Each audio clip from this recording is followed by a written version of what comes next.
in Santa Clara. She was 57 years old, a beloved wife, mother, daughter, sister. She never knew she had the virus at the time when most folks never heard about the virus. But just like that, she was gone. And almost exactly 1 year later, nearly 400,000 of our fellow Americans have met the same cruel fate. Countless families and friends left behind with unrelenting grief and guilt, anger and frustration. And the emptiness felt by the loss of life is compounded by the loss of our way of life. During this pandemic, millions of Americans, through no fault of their own, have lost the dignity and respect that comes with a job and a paycheck. Millions of Americans never thought they'd be out of work. Many of them never even envisioned the idea, are facing eviction, waiting for hours in their cars to feed their families as they drive up to a food bank.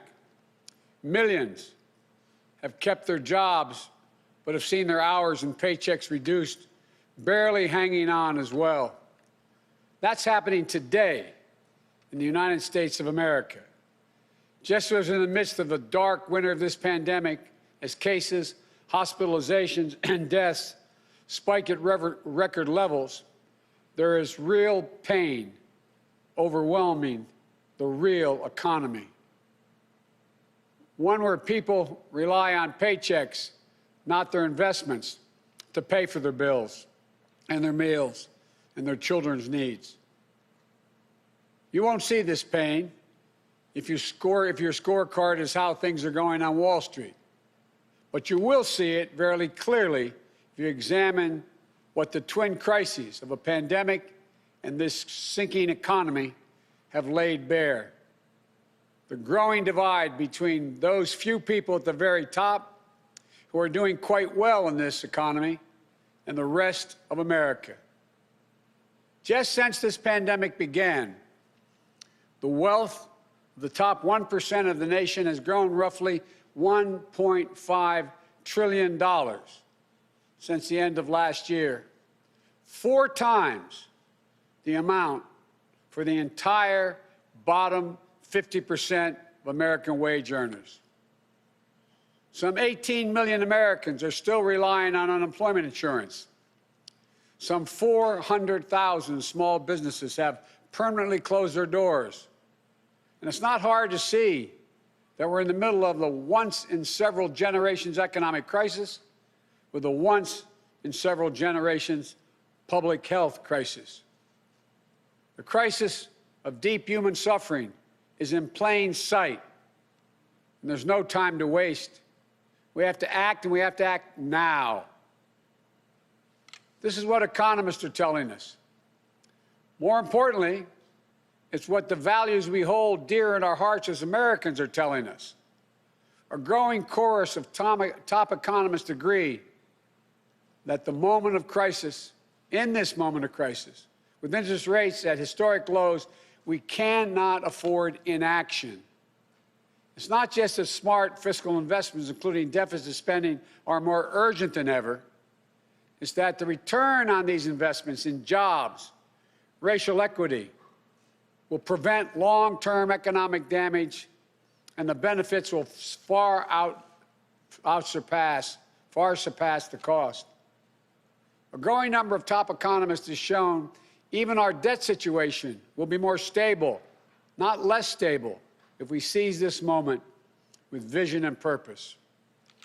And so tonight, I'd like to talk to you about our way forward, a 2-step plan of rescue and recovery, a 2-step plan to build a bridge to the other side of the crisis we face to a better, stronger, more secure America.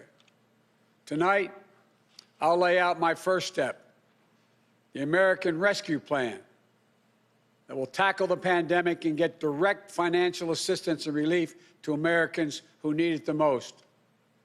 Next month, in my first appearance before a joint session of Congress, I will lay out my Build Back Better recovery plan. It'll make historic investments in infrastructure, that Build Back Better plan, infrastructure, manufacturing, innovation, research and development, and clean energy, investments in a caregiving economy and in skills and training needed by our workers to be able to compete and win in the global economy of the coming years. Moody's, an independent Wall Street firm, said my approach will create more than 18 million good-paying jobs. Our rescue and recovery plan is a path forward with both seriousness of purpose and a clear plan, with transparency and accountability, with a call for unity that is equally necessary. And unity is not some pie-in-the-sky dream. It's a practical step to getting the things we have to get done as a country get done together. As I said when it passed in December, the bipartisan COVID-19 relief package was a very important first step. And I'm grateful for the Democrats, Republicans, and independent members of Congress who came together to get it done. But I said at the time, it's just a down payment. We need more action, more bipartisanship, and we need to move quickly. We need to move fast. Our rescue plan starts aggressively in order to speed up our national COVID-19 response. The vaccines offer so much hope, and we're grateful to the scientists and researchers and everyone who participated in the clinical trials. We're also grateful for the rigorous review and testing that has led to millions of people around the world already being vaccinated safely. But the vaccine rollout in the United States has been a dismal failure thus far. Tomorrow, I will lay out our vaccination plan to correct course and meet our goal of 100 million shots at the end of my first 100 days as president. This will be one of the most challenging operational efforts we have ever undertaken as a nation. We'll have to move heaven and earth to get more people vaccinated, to create more places for them to get vaccinated, to mobilize more medical teams to get shots in people's arms, to increase vaccine supply, and to get it out the door as fast as possible. We'll also do everything we can to keep our educators and students safe, to safely reopen a majority of our K-8 schools by the end of the first 100 days.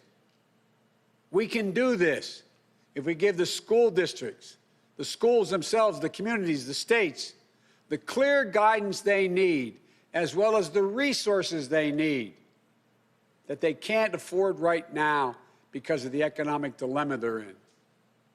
That means more testing and transportation, additional cleaning and sanitizing services in those schools, protective equipment and ventilation systems in those schools. We need to make sure that workers who have COVID-19 symptoms are quarantined, and those who need to take care of their family members with COVID-19 symptoms should be able to stay home from work and still get paid. This will reduce the spread of the virus and make sure workers get the support they need to maintain their families. But we need about $400 billion in funding from Congress to make all of what I just said happen. It's a great deal, but I'm convinced we are ready to get this done. The very health of our nation is at stake. Our rescue plan also includes immediate relief to Americans hardest hit and most in need. We will finish the job of getting a total of $2,000 in cash relief to people who need it the most. The $600 already appropriated is simply not enough. You just have to choose between paying rent and putting food on the table. Even for those who've kept their jobs, these checks are really important. You see, if you're an American worker making $40,000 a year with less than $400 in savings, maybe you've lost hours, or maybe you're doing fewer shifts, driving a truck or caring for the kids or the elderly. You're out there putting your life on the line to work during this pandemic and worried every week that you get sick, lose your job, or worse. $2,000 is going to go a long way to ease that pain. We'll We'll also provide more peace of mind for struggling families by extending unemployment insurance beyond the end of March for millions of workers. That means that 18 million Americans currently relying on unemployment benefits while they look for work can count on these checks continuing to be there. Plus, there will be a $400 per week supplement so people can make ends meet. This gets money quickly into the pockets of millions of Americans who will spend it immediately on food and rent and other basic needs. As the economists tell us, that helps the whole economy grow. We'll also tackle the growing hunger crisis in America. As I speak, and the Vice President-elect has spoken to this many times, 1 in 7 households in America, more than 1 in 5 Black and Latino households in America, report they don't have enough food to eat. This includes 30 million adults and as many as 12 million children. It's wrong. It's tragic. It's unnecessary. It's unacceptable. So we're going to extend emergency nutritional assistance for 43 million children and their families enrolled in the SNAP program through the rest of this year. We'll help hard-hit restaurants prepare meals for the hungry, provide food for the families who need it. We will invest $3 billion in making sure mothers and their young children have the nutrition they need. This will not only meet our moral obligation we have to one another, but will also spur our economic growth, get restaurants and workers back on the job. And as we work to keep people from going hungry, we'll also work to keep a roof over their heads, to stem the growing housing crisis and evictions that are looming. Approximately 14 million Americans have fallen behind on rent, many at risk of eviction. If we don't act now, there'll be a wave of evictions and foreclosures in the coming months as the pandemic rages on. This would overwhelm emergency shelters, increase COVID-19 infections as people have nowhere to go and can't socially distance. Next week, we'll take action to extend nationwide restrictions on evictions and foreclosures. This will provide more than 25 million Americans greater stability instead of living on the edge every single month. And I'm asking Congress to do its part by funding rental assistance for 14 million hard-hit families and tenants. It will also be a bridge to economic recovery for countless mom-and-pop landlords. These crises are straining the budgets of states and cities and tribal communities that are forced to consider layoff and service restrictions of the most needed workers. It means that people putting their lives at risk are the very people now at risk of losing their jobs. Police officers, firefighters, all first responders, nurses, educators. You know, over the last year alone, over 600,000 educators have lost their jobs in our cities and towns. Our rescue plan will provide emergency funding to keep these essential workers on the job and maintain essential services. It will ensure that vaccines are administered and schools can reopen. Vice President-elect Harris and I have been speaking with county officials, mayors, governors of both parties on a regular basis. We're ready to work with them, help them get the relief they need. Our rescue plan will also help small businesses that are the engines of our economic growth, our economy as a whole, the glue that holds communities together as well. But they're hurting badly. And you realize they account for nearly half of the entire total U.S. workforce. Our rescue plan will provide flexible grants to help those hardest hit small businesses survive the pandemic, and the low-cost capital that will help entrepreneurs of all backgrounds create and maintain jobs, plus provide the essential goods and services that communities depend upon. Last week, I laid out how we'll make sure that our emergency small business relief is distributed swiftly and equitably, unlike the first time around. We're going to focus on small businesses on Main Street. We'll focus on minority-owned small businesses, women-owned small businesses, and finally having equal access to the resources they need to reopen and to rebuild. And we will be responsible with taxpayers' dollars, ensuring accountability that reduces waste and fraud and abuse like we did in the Recovery Act that I administered in our administration. Direct cash payments, extended unemployment insurance, rent relief, food assistance, keeping essential frontline workers on the job, aid to small businesses. These are the key elements to the American Rescue Plan that would lift 12 million Americans out of poverty and cut child poverty in half. That's 5 million children lifted out of poverty if we move. Our plan will reduce poverty in the Black community by 1/3, reduce poverty in the Hispanic community by almost 40%.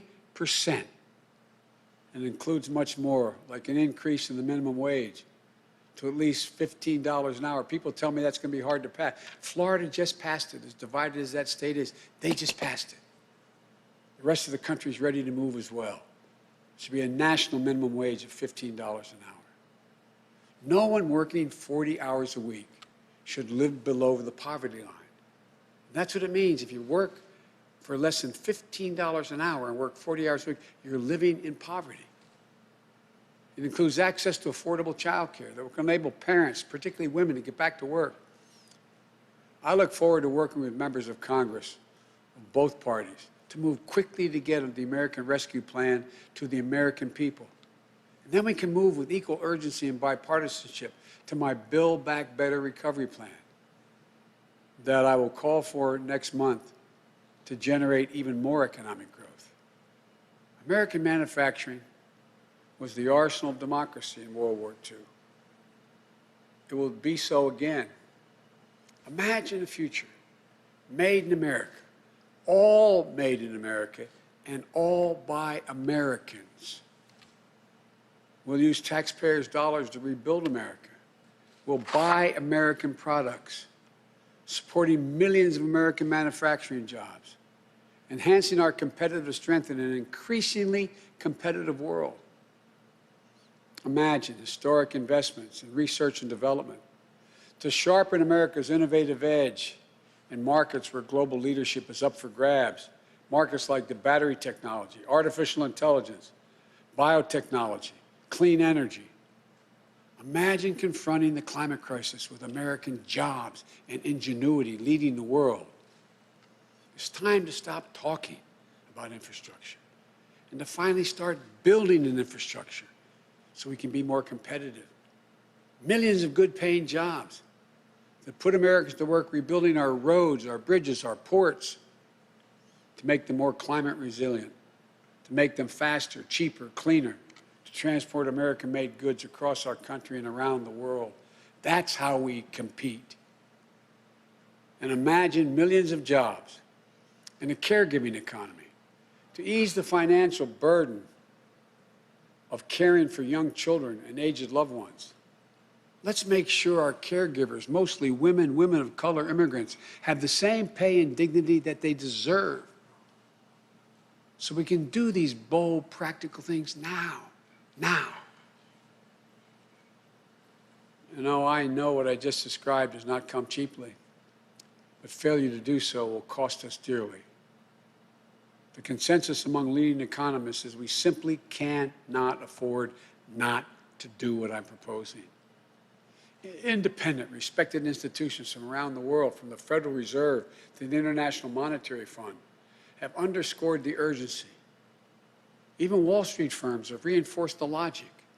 If we invest now boldly, smartly, and with unwavering focus on American workers and families, we will strengthen our economy, reduce inequity, and put our nation's long-term finances on the most sustainable course.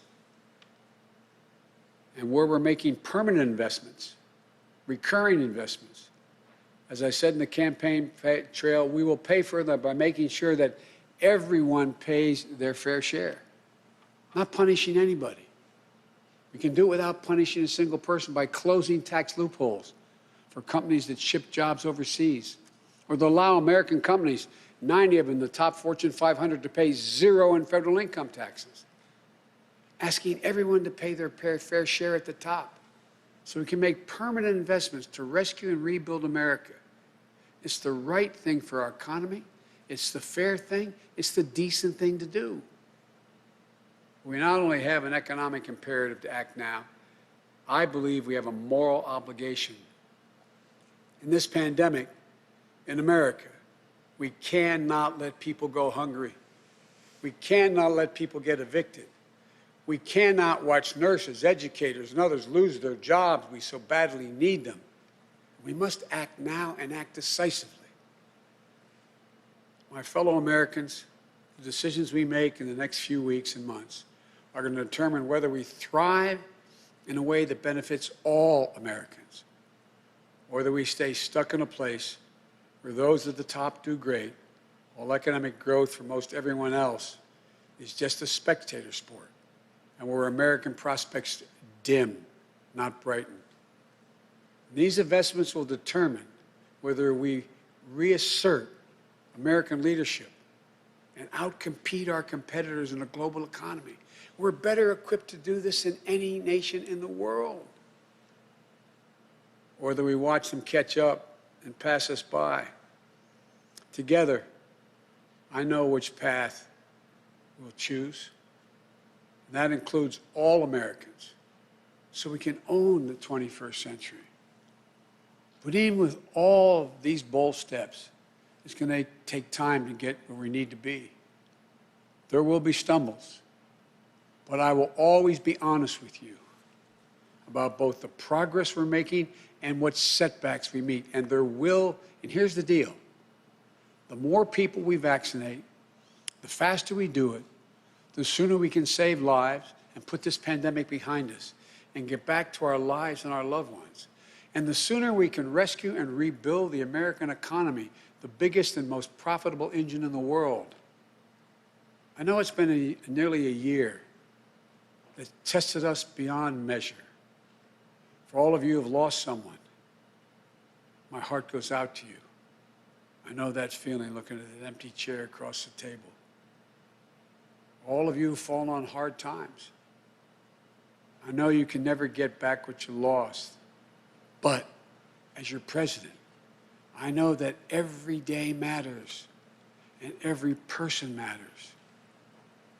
From the very first to the nearly 400,000 lost American souls and counting, to the millions of you just looking for a fighting chance in this economy, I promise you, we will not forget you.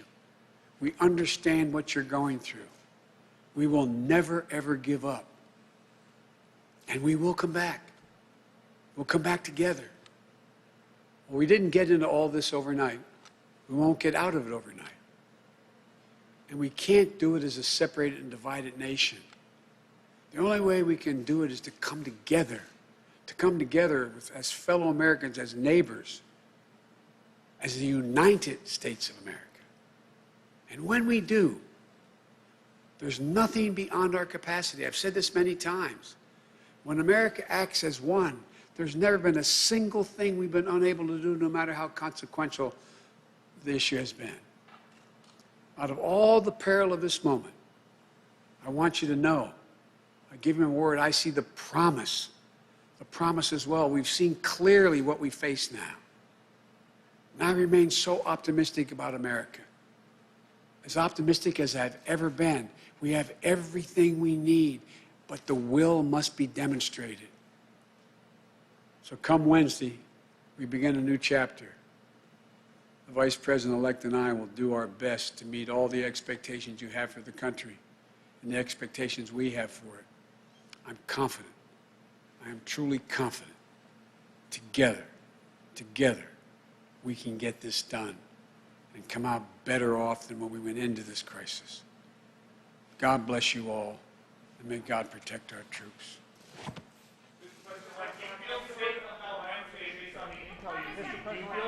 Have you heard from the parliamentarian about bifurcation, sir? Will bifurcation work with this agenda and impeachment? Now guys, travelers, leave alone. Travelers.